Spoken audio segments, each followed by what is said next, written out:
Hi, this is the second part of my testimony. I dropped off with my testimony in 1993. 1993 is what I refer to as my year in hell. During this time, the doctor that I was talking about, that I hate to even use that word, but he didn't even do my ostomy right.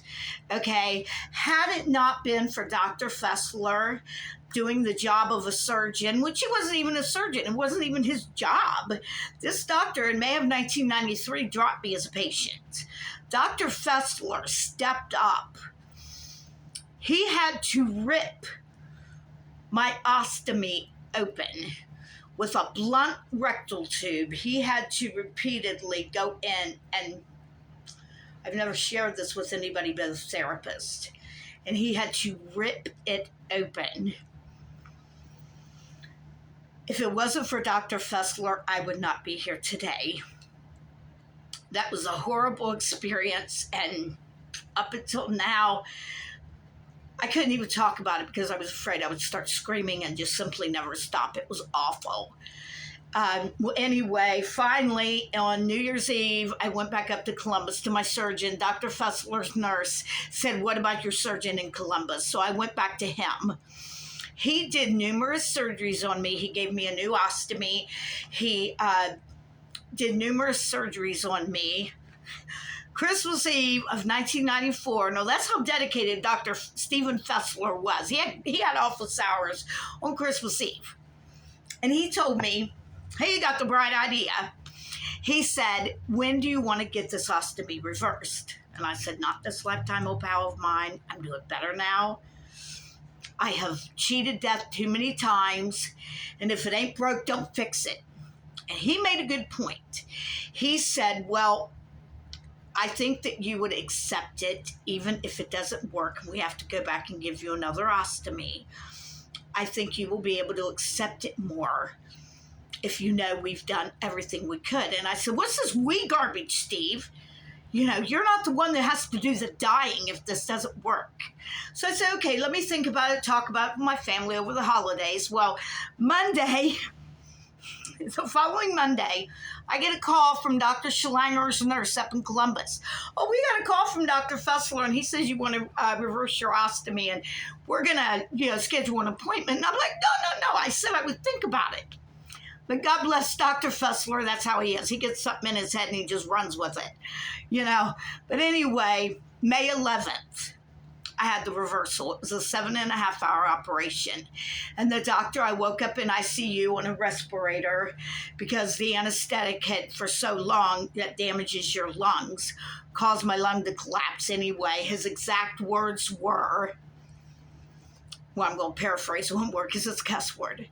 He said, "That freaking butcher tore the out of your... I will do everything I can to repair what he screwed up. I don't know if I can, but I'm going to do what I can to fix what he screwed up." Okay. I ended up on July 31st, 1995. I spent 9 months of that year in the hospital, repeated surgeries. I ended up with only 3 feet of intestine. He made me an extra foot of intestine. Not sure how he did it, but he did. I was in the hospital with an IV in my neck feeding me. My weight got down to 79 pounds. And it was just excruciating. I mean, I was in a wheelchair that whole year because I was just simply too weak to walk. I had what they call short gut syndrome. And he would put me on a fluid restriction. I wasn't allowed to drink nothing, just IV fluid, because he told me, he said, because of my short gut, he said, "You're literally crapping yourself to death." Okay, because the flu was just pushing everything through. I know that's kind of gross, but that's my testimony. Anyway, October 13th, I had the reversal where they took the ostomy down and attached it to my rectum. After he had to literally tear me a new rectum on July 31st, 1995. Most painful thing I ever went through in my life. But anyway, I went home and I knew instantly it was a mistake. It did not work. I was wearing diapers. I had to sleep on my bathroom floor because I was just like a newborn baby. I had no control of. Day after Christmas, I show up in Dr. Schlanger's office and I said, you made a promise to me that you would not make me suffer. And that if I came back to you and wanted an ostomy, well, I'm hoping now you're a man of your word. And he said, are you absolutely sure? I said, yes, I've prayed about it and I've made peace with it. And this is my decision. This decision is not made by some uncaring, Dr. Mengele, to protect himself from a wrongful death suit. This is my decision made with knowledge and research. And, so January 20th, I had my ostomy. Well, the years go by and I'm doing fine. No bowel obstructions, no nothing. Got remarried, raising the kids, going through life, but I had a problem. I had a hernia, a peristomal hernia under the ostomy. Kept it for 19 years because after that many surgeries, nobody wanted 21 abdominal surgeries. You can only cut into the abdomen so many times. And, and in fact, a doctor at Deaconess Hospital told me when I started having trouble in the early 2000s, the hernia was starting to wrap around my bowel, causing it to obstruct. And the doctor there told me, if I say we're going to operate on you, it's because you are dying. Nobody wants to operate on you. Nobody wants to cut you open, So if we could take you to surgery, it's because you're dying. Okay, so goes on and on. I went back to a surgeon at Bethesda North, another surgeon, and he said to reverse or to get rid of the hernia would be probable suicide. He said, you probably will not live through the surgery, and if you do, you'll be dead in 3 or 4 days. So is this something that you really want to do? And I said, no, not with those odds. Well, in 2016, I had no choice. The hernia had wrapped around the bowel, and it was choking off my bowel. And I had dead bowel in there, they found out. But Heidi Murley, bless her heart, she operated on me. And she said, worst case scenarios, I'm going to have to remove more of your bowel. I only had 4 feet. That was pretty much a death sentence. She said, you have an 80% chance of not surviving the surgery. Worst case scenario, you're going to wake up with your ostomy moved, which I did. It was moved to the other side of my stomach. And I remember waking up from surgery, totally alone, no family there. Woke up and I felt, and it was moved. And I just was screaming in my dark hospital room, am I okay? Am I okay? It was horrible. It was horrible. I was going through the weekend. There was a church across from St. Elizabeth's Hospital. And there's a cross that illuminates at the top of that church at night. And I remember looking at that all weekend, my hospital window saying, God, please don't let me die. Please don't let me die. This will kill my grandson, Landon. By Monday, the pain was so terrible, I was praying to die. I really was. But I survived. Hernia surgery, I was in the hospital for 15 days, but life has went on. I promised God, I got backtracked. In 1995, while I was in the hospital, they found something in my blood. It turned out it was a staph infection, but they didn't know that yet. And the doctor came in with a blood specialist, and they wanted to do a bone marrow test. And he said, we found something in your blood, and we don't know what it is. And I said, I'm not stupid. I know what a bone marrow test is. I said, what are you trying to rule out? And he said, we think you have leukemia. And then they brought in a consent form for an AIDS test. They said, we do not do, that's a myth. Every time you're hospitalized, they do not do an AIDS test. He said, we don't do an AIDS test unless we think you have it. Well, they did the test, and I had to wait 3 days. I got down on my knees with my IV pole, and I'm praying to God, and I said, God, nobody beats AIDS, but with you all things are possible. please, God, if you get me out of this I put it, if you get me out of this life-sucking hellhole in one piece, I swear to you, God, I will do my part to make the world a better place for other people. I will feed the hungry. I will clothe the naked. Here I am, send me. Just get me out of this mess. You know, I don't think I ever found out what was wrong with my blood. The next day I gained a pound. After that, another. And I slowly improved. And I was able to walk with a walker. And by the time I left the hospital, I was able to walk short distances by myself. But, you know, like I said, life went on. And I became very active in the pro-life movement in northern Kentucky and greater Cincinnati area. I became a chaplain in a nursing home in 2002. I did a lot of stuff because I felt I owed it to God. I had made a promise, okay? And I remembered what that preacher said so many years ago. God had chosen me for a very special purpose. And I've asked God over the years, okay, what was that purpose? What do you want me to do? I was asked in 2004 to go to Nicaragua as a missionary. And Dr. Fessler was like, Huli, absolutely not. What are you thinking? You know, the water down there is not healthy for normal people. You're special, Huli. I applaud your faith. And he said, I really believe that your faith is one of the contributing factors, other than the fact that you do what I say. Your faith is a contributing factor of why you're still here. And I respect that. I applaud that. But Huli, you cannot physically do that to your little body. So, I mean, I couldn't do that. But I've asked God over the years, and then here recently, about 6 months ago, it started. Every time I would say, God, what is this purpose? What is this purpose you have for me? Time and again, that still small voice in my spirit says, share the love of Jesus. Share the love of Jesus. Just, you know. And so I try to do that. I've started a ministry called My Sister's Keeper. And how this started, this is really, really cool. I got to show this. January 20th of this past year, I went up to the beauty parlor where a sister at my church works, and she let me put out some tracts.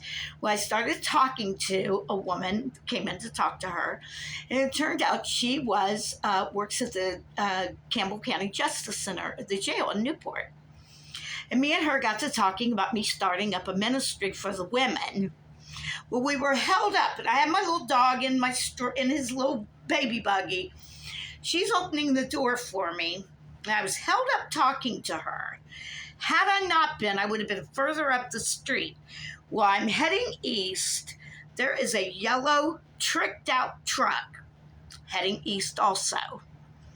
If I had been further up the street when that car, driven by somebody high out of their mind on drugs, crossed the lane, ran up onto the sidewalk, and crashed into the newly renovated tattoo parlor that I would have been standing in front of. He would have hit me and Duke from behind, and I never would have saw it coming. And that it convinced me that even all the forces at the Green Berets in Fort Bragg could not protect me like the angels that were obviously around me. And I told several people, I said, I can't not do this. I can't not do this. Right now I am writing to a couple of women on death row. I am ministering to them and, sharing tracts and sharing the love of Jesus with them, because the Bible says we are supposed to visit the prisoners. I got involved with Abounding Love Ministries. Stumbled upon it by accident years ago, and I wrote to the man that started it. The man that started it is Charles Tex Watson, the Manson family member. He is a born-again Christian. He is my spiritual mentor. He has helped me so much with forgiveness and, teaching me a lot. I mean, he has really been a wonderful teacher to me. It's Abounding Love Ministries. They have he puts out a newsletter every month. It's very, very beneficial. It's reaching people. I told him that Tex Watson, we do not talk about Charles Manson. Okay. I told him, as far as I'm concerned, as far as God's concerned, Tex Watson died at the cross of Calvary. When he came up out of that water at his baptism, he is Charles Watson. I do not refer to him as Tex. He is my spiritual big brother. And I love him very much. He is a wonderful teacher. Check out Abounding Love Ministries. But I decided to name my little ministry My Sister's Keeper. And like I said, if anybody knows any women in prison or in a county jail, email me. Of course, ask them first, but email me the information. It's HooleyMarcyRay@gmail.com. Or leave a comment on this. Please leave a comment and let me know your thoughts. I really, really want to expand this ministry because I'm trying to share the love of Jesus, like I was told. Anyway, that is my testimony. I had my knee replacement surgery 11 weeks ago. Unfortunately, I went to see my doctor yesterday, the surgeon. It's a very traumatic surgery. So, of course, he said it's common for you to lose a little bit of weight. But my short gut has caught up with me. My weight, I eat a 3,000 calorie a day diet. My weight today is 100 pounds. I've gained 3 pounds. Dr. Anushinwu, he's the one that took over for Dr. Fessler when I moved here to Northern Kentucky. And Fessler's retired now. He told me, and I quote, he said, "You are sicker than you look. You look healthy, but there's a storm in there. And when you hit your mid-50s," I was 47 then, he said, "when you hit your mid-50s, your short gut is going to catch up with you, and your weight is going to diminish, and we'll have to put the central line." No. Life expectancy for that, because them central lines, they may put weight on you, but they kill your liver. Life expectancy is 4 years. You may live 5 years. You can research this and hear it yourself. You may be lucky enough to live 5 years if you get a liver transplant, but that's that's not going to happen. I am not going into a nursing home or giving up my babies, and I'm not going to do that. I'm fighting it with everything I can, and I really, really need prayer. I got an appointment in a couple of weeks with my family doctor to get my blood work. As long as my numbers, my protein levels, and everything are good, I should be okay. But anyway, that is my testimony. It's kind of condensed a little bit, but thank you, Salvador, for giving me the opportunity to share this. And I love you guys so much. I love my Christian brothers and sisters. Salvador, you and your wife, Nancy, have been really, really supportive and encouraging. And I love the Facebook page. I love it. Everybody on it. New members, welcome. And this is Einstein. Isn't she pretty? Isn't she gorgeous? But anyway, I love y'all. God bless you. Thank you for listening to my testimony, and I'll talk to y'all again soon. I have a YouTube page, Marcia the Hooligan. This is going to be on that. So anyway, God bless you all. I'll talk to you again soon. Bye.